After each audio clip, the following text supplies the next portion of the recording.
Madam, আপনি কি চলে যাচ্ছেন? হ্যাঁ রিয়া, আমরা চলে যাচ্ছি। আজকে নিলয়ের বিয়ে ঠিক করতে হবে, সেই জন্য আমাদেরকে একটু তাড়াতাড়ি বের হতে হবে। তুমি এক কাজ করবে, তোমার ছোট সাহেব উঠলে তাকে তাড়াতাড়ি করে আগে খাবার দেবে। আচ্ছা ঠিক আছে ম্যাডাম, আপনি কোনো চিন্তা করবেন না, আমি মনে করে খাবার দিব। হ্যাঁ ঠিক আছে। আর তুমি তোমার ছোট সাহেবকে তো চিনো, এমন একটা মিশতেও পারে না। তুমি একটু ম্যানেজ করো সব কিছু, আমরা বিকেলের দিকে চলে আসবো। ম্যাডাম, আপনি কোনো চিন্তা করবেন না, আমার কথা শুনে ছোট সাহেব শোনে, আমি বললেই খেয়ে নিবে, আপনি কোনো চিন্তা করবেন না, আপনারা নিশ্চিন্তে যান। নিলয়ের বাবা মা বেরিয়ে যেতেই রিয়া খাবার নিয়ে নিলয়ের রুমে প্রবেশ করলো। নিলয় তখন রিয়ার দিকে তাকিয়ে আছে। মেয়েটাকে খুব ভালো লাগে তারা একে অপরকে ভালোবাসে, কিন্তু কি করবে, রিয়া এই বাড়ির কাজের মেয়ে। রিয়া নিলয়ের সামনে খাবারের প্লেটটা রেখে বলে, ছোট সাহেব, খাবারটা খেয়ে নিন। রিয়া, তোমাকে একদিন না বলেছি তুমি আমাকে এভাবে ডাকবে না, তুমি আমাকে নাম ধরে ডাকবে। এর পরেও কেন এরকম করে আমাকে ডাকো? হ্যাঁ, আর আমি তো নিজেই একটু পরেই চলে আসতাম, তাহলে আমার জন্য খাবার নিয়ে আসলো কেন পরে? ছোট সাহেব, আপনি তো জানেন আপনার বাবা মা আপনার বিয়ে ঠিক করার জন্য এইমাত্র বেরিয়ে গেছেন, আমাকে বলে দিয়েছেন আপনাকে রুমে খাবার দেওয়ার জন্য, নিচে কেউ নেই। কি, আমাকে না জানিয়ে আমার বিয়ে ঠিক করতেছে? আমি না করলাম আমি এই বিয়ে করব না, এর পরেও কেন এই বিয়ে ঠিক করা হচ্ছে? ঝামেলা করবেন না ছোট সাহেব, আপনি যেটা চাচ্ছেন সেটা কোনোদিনও সম্ভব নয়, আপনি যেটা করতেছেন সেটা অন্যায়, কারণ আপনার আর আমার সম্পর্কটা স্বাভাবিক নয়, সেটা আপনি খুব ভালো করেই জানেন। এই কথা শোনার পর নিলয় এগিয়ে গেল রিয়ার দিকে, এরপর রিয়াকে জড়িয়ে ধরল। রিয়া তখন ছুটে যাওয়ার জন্য দৌড়াদৌড়ি করতে শুরু করলো। নিলয় তখন রিয়াকে ধাক্কা দিয়ে বিছানায় ফেলে দিল। যখনই নিলয় রিয়ার কাছে গেল, রিয়া কেমন জানি পাগল হয়ে গেল। এই মানুষটার সামনে আসলে সে নিজেকে ঠিক রাখতে পারে না, তার ইচ্ছা করতেছে অনেক কিছু বলতে, কিন্তু কোনো কথা বলতে পারছে না, তার মুখের ভাষা আটকে গেছে। সে চাইছে অনেক কিছু বুঝিয়ে দিতে, কিন্তু কোনো কিছুই বুঝাতে পারছে না, কেমন জানি মনে হচ্ছে তার কাছে সব। নিলয় তখন কিছুটা রেগে রিয়াকে বলল, শোনো রিয়া, আমি তোমাকে ভালোবাসি, আর বিয়ে করলে তোমাকেই করব, সেটা আমি অনেক আগে থেকেই বলেছি, তাই প্লিজ এরকম কোনো কথা বলো না যাতে আমার কষ্ট হয়। কিন্তু আমরা যেটা চাইছি সেটা কোনোদিনও সম্ভব নয়, আপনার বাবা মা এইমাত্র চলে গেছেন আপনার বিয়ে ঠিক করার জন্য, আজকেই হয়তো বিয়ে ঠিক করে চলে আসবেন, আর মেয়েটা শুনেছি অনেক সুন্দর। আর নিলয় আর কোনো কথা বলতে দিল না, রিয়াকে জড়িয়ে ধরল। এরপর তার দুই ঠোঁট দখল করে নিল। রিয়া কোনো কথা বলতে পারছে না, আস্তে আস্তে সেও নিলয়ের সাথে পাগলামি করতে শুরু করলো। এক পর্যায়ে হুঁশ আসতেই সে নিলয়ের দিকে তাকিয়ে বলল, ছোট সাহেব, যদি বড় সাহেব জানে আমরা এসব করছি কি হবে বুঝতে পারছেন? আরে চিন্তা করো না, বাবা এসব কিছুই জানতে পারবে না, আর হ্যাঁ, দুদিন পরেই তো আমরা বিয়ে করব। রিয়া ভয় পাচ্ছে, কিন্তু নিলয়ের কোনো পরিবর্তন নেই, সে স্বাভাবিক নিজের চাহিদা মিটিয়ে ক্লান্ত হয়ে রিয়াকে জড়িয়ে ধরে শুয়ে পড়ল। তখন রিয়া কান্না করে বসল। ছোট সাহেব, এটা যদি বড় সাহেব জানতে পারে তাহলে তো আমাকে মেরে ফেলবে, আপনি আমার সাথে এমন একটা কাজ কিভাবে করতে পারলেন?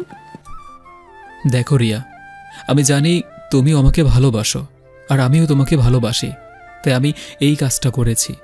এটা করার পর যখন আমাদের একটা বাবু আসবে, তখন আমাদেরকে না মেনে নিয়ে কেউ পারবেই না, তুমি চাইলে মামলা করতে পারবে, তাই আমি এই কাজটা করেছি, তুমি আমাকে ভুল বুঝবে না। কিন্তু স্যার, আমি তো এটা করতে চাইনি, আপনারা অনেক বড়লোক মানুষ, আর সেখানে আমি সাধারণ একটা গরিব ঘরের মেয়ে, আমি অনেক কষ্ট করে লেখাপড়া করেছি, আমার বাবা মায়ের মৃত্যুর পর তো আমি একদম নিঃস্ব হয়ে পড়েছি, সেই জন্য আপনাদের বাসায় কাজ করছিলাম। আপনার বাবা এত বড় একজন ব্যবসায়ী, আমাদের সম্পর্কে কিভাবে মেনে নেবে? সেটা আমার উপরেই ছেড়ে দাও, আমি জানি আমি আমার বাবা মাকে কিভাবে ম্যানেজ করব, তুমি কোনো চিন্তা করো না। এই নিলয় চলে গেল। এদিকে রিয়া বসে কান্না করতে শুরু করলো। সে কিছুই চিন্তা করতে পারছিল না। রিয়া তার বাবা মায়ের একমাত্র সন্তান, তার বাবা ছিলেন একজন রিক্সা চালক, কোনো মতে তাকে পড়াশোনা করিয়েছেন, কিন্তু এরপরই হঠাৎ করে একদিন তার বাবার অ্যাক্সিডেন্টে মৃত্যু হয়। তার মা তার জন্মের কিছুদিন পরেই মারা গিয়েছিলেন। সেই জন্য তার আপনজন বলতে কেউ ছিল না। তার বাবা তাকে অনেক কষ্ট করে লেখাপড়া করিয়েছিলেন, কিন্তু তার বাবার মৃত্যুর পর সে একদম একা হয়ে পড়েছিল। সেই জন্য নিজের বেঁচে থাকার জন্য নিলয়দের বাসায় কাজের জন্য আসে এবং সেখানে আসার পর 3 বছর কেটে যায়। এর মধ্যে নিলয় তার ব্যবহার, তার সব কিছু দেখে পাগল হয়ে যায় তার প্রতি। কিন্তু তার বাবা মাকে কিভাবে বলবে সেটা কাজের মেয়েকে বিয়ে করবে, কিন্তু সে সাহস করে বলে ফেলে। কিন্তু তার বাবা মা কিছুতেই বুঝতে চাইছিলেন না তার এরকম ভালোবাসার কথা। কাজের মেয়েকে তারা কোনোদিন তাদের বাড়ির বউ হিসাবে মেনে নেবেন না। তারা নিলয়ের ব্যবহারের পরিবর্তন লক্ষ্য করছেন। তারা ভালো করে বুঝতে পারছিলেন সে রিয়ার প্রতি কতটা আসক্ত হয়ে পড়েছে। সেই জন্য তারা রিয়ার থেকে নিলয়কে দূরে রাখার জন্য তাদের পছন্দ করা একটা মেয়ের সাথে বিয়ে দিতে চান। কিন্তু নিলয় কিছুতেই বিয়ে করতে চাইছিল না। আজ তার বাবা মা নিলয়ের বিয়ের জন্য ডেট ফিক্স করতে গেছেন। সেই সুযোগে নিলয় রিয়ার সাথে শারীরিক সম্পর্ক করেছে। যখন তার বাবা মা ফিরে আসলেন তখন সে তার বাবা মায়ের দিকে এগিয়ে গেল, গিয়ে তাদের এই সম্পর্কের কথা বলল। তার বাবা এই কথাটা শোনার পর অনেক বেশি রেগে গেলেন। এরপর বললেন, তোমরা যদি এর চেয়েও খারাপ কোনো কাজ করে ফেলতে, এরপরেও আমি ওই মেয়েটাকে কোনোদিন আমার বাসার বউ হিসেবে মেনে নিতাম না। আমি এই এলাকার সবচেয়ে বড় ব্যবসায়ী, আর আমার ছেলে কিনা বিয়ে করবে একটা কাজের মেয়েকে? বাবা, তুমি কেন বুঝতে পারছো না? তাকে বারবার কাজের মেয়ে বলতেছো কেন? সে বিপদে পড়ে এই কাজটা করেছে, তুমি কেন এরকম কথা বলতেছো? আর সে অনেক ভালো একটা মেয়ে, পড়াশোনাও করেছে, সবকিছু ঠিক আছে, তাহলে তুমি কেন এত আপত্তি করতেছো? আমি কোনো কথা শুনতে চাই না। আমি কিছুতে ওই মেয়েটাকে আমার বাড়ির বউ হিসেবে মানব না। এর জন্য যা যা করা লাগে আমি তাই করব। আমরা তোমার বিয়ে ঠিক করে এসেছি। তোমার বিয়ের জন্য কোনো প্রস্তুতি থাকলে সেটা সেরে নাও। এই সপ্তাহেই তোমাদের বিয়ে দিব। তাহলে বাবা, তুমিও শুনে রাখো, যদি আমি রিয়াকে বিয়ে না করি তাহলে পৃথিবীর কোনো মেয়েকেই আমি বিয়ে করব না। তুমি আমাকে জোর করে বিয়ে দিতে পারবে না। বলেই নিলয় রাগ করে তার সামনে থাকা গ্লাসটা ছুঁড়ে ফেলে রুমে চলে যায়। তার বাবা চিন্তায় পড়ে গেলেন কিভাবে তিনি তার ছেলেকে বুঝাবেন। তিনি বুঝতে পারছেন নিলয়কে বুঝিয়ে কোনো লাভ হবে না। সেই জন্য তিনি চিন্তা করলেন এখন রিয়াকে কিছু করতে হবে, কিন্তু রিয়াকে এভাবে বুঝালে হবে না। তিনি রিয়ার ক্ষতি করার প্ল্যান করলেন। এদিকে রিয়া অনেক বেশি ভয় পেয়ে গেল। নিলয়ের বাবা তার উপর অনেক বেশি রেগে আছেন, এটা সে ভালোই বুঝতে পারছিল। নিলয়কে সে ভালোবাসে, কিন্তু সেটা নিলয়ের সামনে কোনোদিন প্রকাশ করেনি, কারণ নিলয় যদি এটা জানতে পারে তাহলে সমস্যা হতে পারে। কিন্তু নিলয় তার উত্তরের অপেক্ষা না করে তার সাথে এরকম একটা কাজ করে ফেলল। আর ভালোবাসার মানুষের স্পর্শ সে সামলে নিতে পারেনি, সেই জন্য সেও না জেনে নিলয়ের সাথে এরকম একটা কাজ করে ফেলল। তখন সে কি করবে ভয় পেয়ে সে রুম থেকে বের হচ্ছিল না। ওদিকে তখন নিলয় তার বাবার সাথে অবাধ্য হয়ে প্ল্যান করলো রিয়াকে বিয়ে করবে। এজন্য সে তার বন্ধু বান্ধবের সাথে কথা বলে সবকিছু ঠিক করে ফেলল। কিন্তু রাতের বেলা যখন নিলয় ঘুমিয়ে পড়ল তখন তার বাবা চলে গেলেন রিয়ার রুমে। সেখানে যাবার পর রিয়া তার রুমে। এই সময় নিলয়ের বাবাকে দেখে খুব বেশি ভয় পেয়ে গেলে তখন নিলয়ের বাবা তার দিকে তাকিয়ে বললেন, তোকে আমি আমার নিজের মেয়ের মতো ভাবতাম, কিন্তু তুই এত বড় একটা বেইমানি করবি এটা আমি কোনোদিন ভাবতেও পারি। আমার ছেলের সাথে কেন এত বড় একটা কাজ করলি তুই? কি আমার এই সম্পত্তি দখল করার জন্য এরকম করছিস? বিশ্বাস করেন, আমি এরকম কিছু করতে চাইনি। হঠাৎ করে কি থেকে কি হয়ে গেল। আর আমি ছোট সাহেবকে অনেক ভালোবাসি, এটা আমি ওনাকে কোনোদিন বলিনি, কিন্তু হঠাৎ করে উনি এইরকম একটা কাজ করে ফেলবেন আমি কখনো কল্পনাও করতে পারিনি। নিলয়ের বাবা তখন অনেক বেশি রেগে গেলেন। নিলয়কে ভালোবাসার কথাটা শোনার পর তিনি রিয়াকে মারতে শুরু করলেন। মারতে মারতে বললেন, আজ রাতেই তুই এই বাড়ি থেকে বেরিয়ে যাবি। তোকে যেন আমি আর এই বাড়িতে না দেখি। যদি এই বাড়ির আশেপাশে তোকে দেখতে পাই তাহলে আমি তোকে শেষ করে ফেলবো। তুই আমার ছেলের জীবন নষ্ট করে দেওয়ার জন্য আমার ছেলের পিছনে লেগেছিস, তাই না? তোকে আমি ছাড়বো না। তুই আজকে রাতেই এই বাসা থেকে বের হয়ে যাবি। এখনই বের হয়ে যাবি তুই। সাহেব আমাকে ক্ষমা করে দেন। আমি আর কোনোদিন এরকম কোনো কাজ করব না। আমি অনেক বড় একটা ভুল কাজ করে ফেলেছি। আমি জানি আমি অন্যায় করে ফেলেছি, কিন্তু এখান থেকে বের হয়ে গিয়ে আমি কোথায় যাব? আমার তো কিছুই নেই। গ্রামে একটা বাড়ি আছে, সেখানে আমার আপনজন বলতে কেউ নেই। আমি কিভাবে থাকবো? আমি এসব কোনো কথা শুনতে চাই না। তোকে বিশ্বাস করেছিলাম, তাই বলে তুই এত বড় একটা বেইমানি করেছিস। এখনই আমার বাসা থেকে বেরিয়ে যাবি তুই? তোর মুখ আমি আর দেখতে চাই না। তুই আমার সামনে থাকলে তোকে আমি শেষ করে ফেলবো। নিলয়ের বাবা তাকে মেরে বাড়ি থেকে বের করে দিল। সে বাড়ি থেকে বের হয়ে কোথায় যাবে কিছুই ভাবতে পারছিল না। তখন সে মনে মনে ভাবলো, সত্যি তো সে নিলয়ের যোগ্য নয়। এই বাড়ির কাজের মেয়ে হয়েও সে এত বড় আশা করতেছে। সেজন্য সে রাতের বেলা স্টেশনে কাটিয়ে পরের দিন সকালে গ্রামে ফিরে যাওয়ার সিদ্ধান্ত নিল। গ্রামে তার বাবার রেখে যাওয়া একটা ছোট ঘর আছে।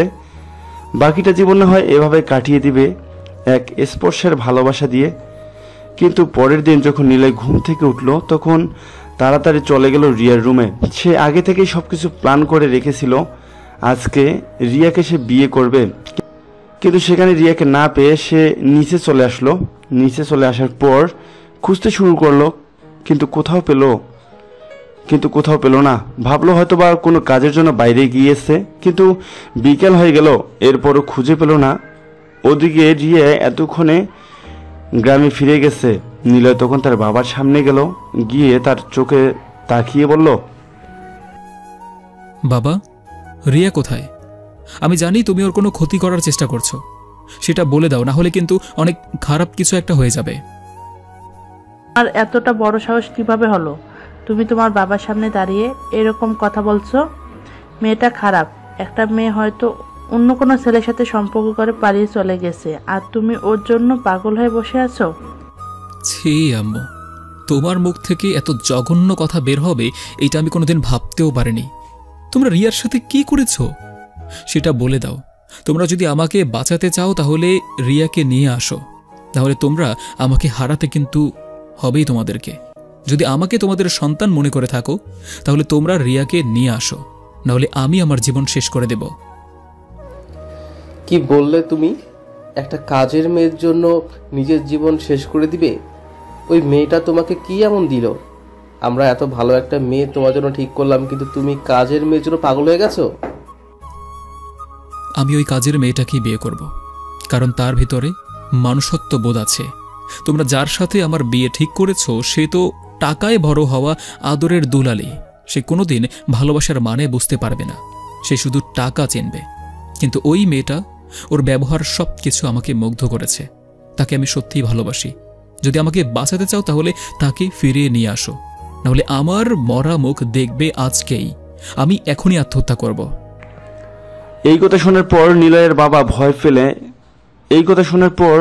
বাবা ভয় পেয়ে গেলেন। নিলয় তখন রুমের মধ্যে চলে গেল, গিয়ে দরজা বন্ধ করে কান্না করতে শুরু করলো। রিয়ার প্রতি তার কিছুটা অভিমান হচ্ছিল, মেয়েটা তাকে না বলে চলে গেল।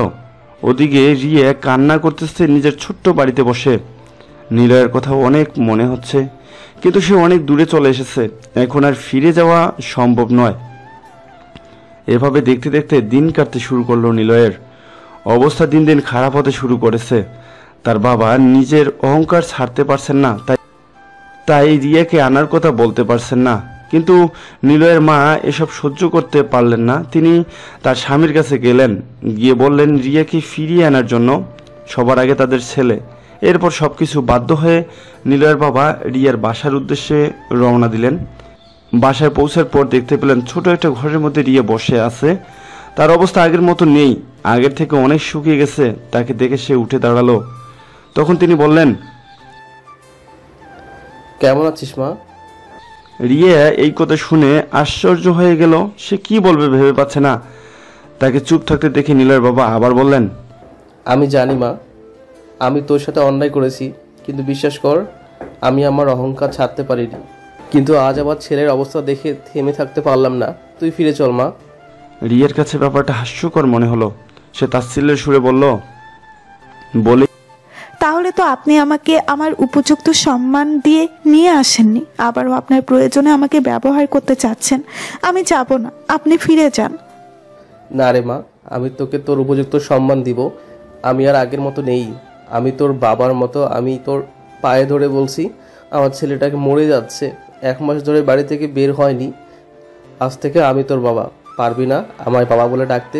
এই নিলয়ের বাবা রিয়ার পা ধরতে যাবেন, রিয়া সরে গিয়ে কান্না করে বলল, আমি যাব বাবা, আমাকে যেতেই হবে, কারণ আপনাদের বংশধর এখন আমার গর্ভে বেড়ে উঠছে। নিলয়ের বাবা রিয়াকে জড়িয়ে ধরে কান্না করে ক্ষমা চাইলেন। এরপর রিয়াকে নিয়ে চলে আসলেন বাসায়। ফিরতে ফিরতে রাত হয়ে গেল।